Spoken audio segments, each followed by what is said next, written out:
Hello everyone, my name is Matthew Ichiyasu. Some of you know me, some of you do not.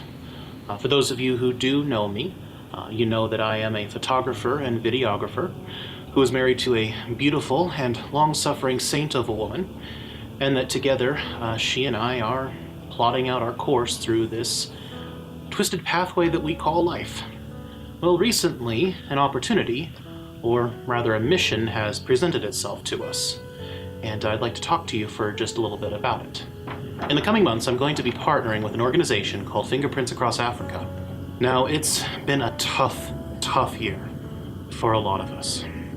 The loss of family, of friends, houses, jobs, even just general peace of mind has taken its toll on most of us.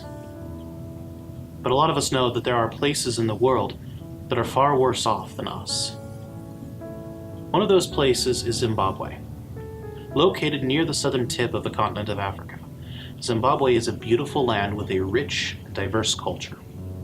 They're popular among tourists, and their capital city, by all appearances, is a thriving and modern metropolis. Unfortunately, these bullet points don't tell the full story. They don't show the poverty, the crime, the sickness, the people without hope. The least of these, those with no hope, are the children. There are over 1 million orphans, and those orphans' lives are terrible. They live in cardboard shacks, or shacks made of rusty sheet metal, or even in the doorways of shops. Their only means of survival? Scavenging through trash and pickpocketing.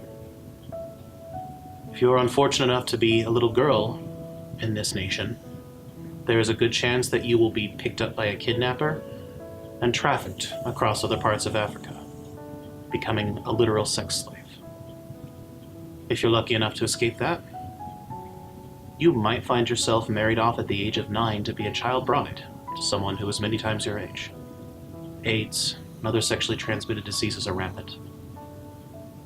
Something that no child should ever have to deal with. And yet they do. Many of these children turn to illicit drugs, or even things as simple as huffing glue, in a vain attempt to calm the pain that is racking their tiny frames. It is into this darkness that Fingerprints Across Africa is trying to reach out. Through the construction of safe, clean housing, the children are given a place of refuge, healthy food, warmth, and comfort through the long, lonely nights. The schools that they build provide a basic education along with vital vocational training, paving the way for these young ones to have a chance at a future. Medical intervention seeks to calm the pain that some of these children feel every day, and to combat the system that enables these diseases to run rampant. This group is making a difference. But work like this requires resources. I believe that the people of our great nation are, on the whole, kind, caring, and selfless. I believe that many out there want to help those less fortunate than themselves.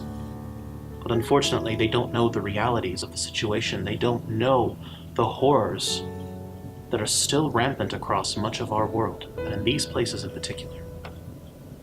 And that is where I come in.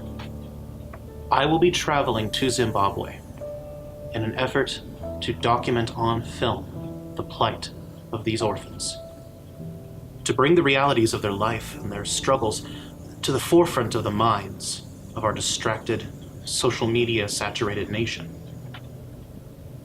to highlight the good work of Fingerprints Across Africa, and God willing, help them acquire the resources they need to reach into this darkest of places. And this is where you come in. Trips like this are expensive. It's not just the airfare and the lodging and the food that most people think of, but things like vaccines, passports, visas, luggage. And since I am traveling as a photographer and videographer, there are other expenses like memory cards, weatherproof cases, spare batteries, power adapters, a whole host of small trivial things that are not currently in my arsenal. Plus, mere days after my agreement to go on this trip, I suffered a fairly catastrophic equipment failure, and as a result, my primary camera is no longer functional.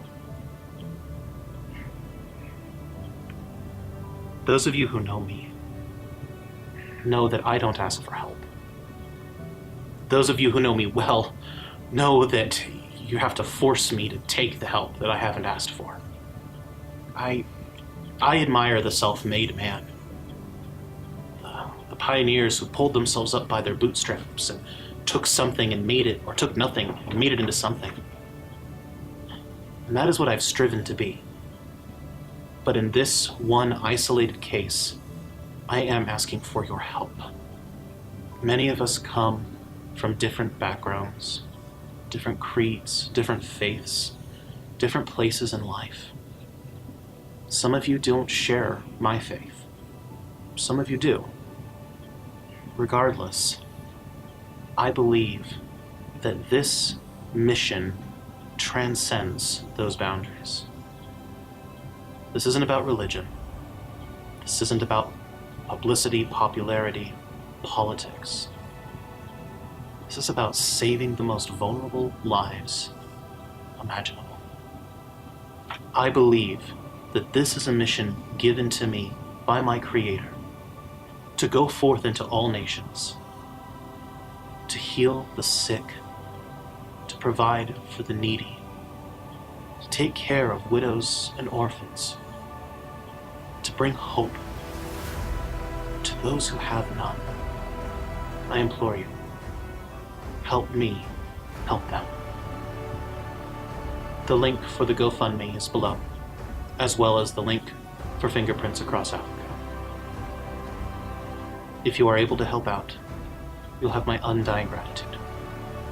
I plan to put together a special gallery of photos for those that are able to do something, and to document my trip so that you can see the things that I saw, so that you know that whatever it is you're able to give went to do something good. Thank you very much for your time and attention. I know our lives are busy. And to those of you who are able to help, no matter how large or small the gift is, thank you.